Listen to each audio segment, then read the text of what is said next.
نبی کریم علیہ السلام نماز پڑھا رہے تھے،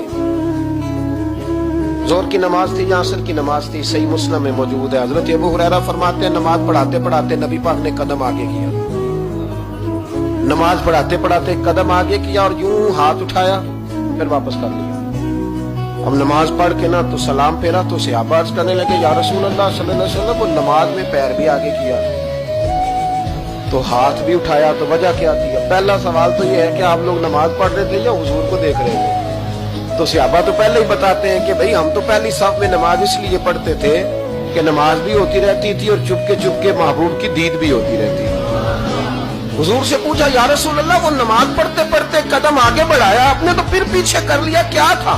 اور ہاتھ اٹھایا تو پھر آپ نے نیچے کر لیا۔ تو نبی کریم فرمانے لگے نماز پڑھاتے پڑھاتے جب میں نے کہا نا سمیع اللہ لمن حمیدہ، اچانک میری نظر اٹھی تو جنت میں چلی گئی۔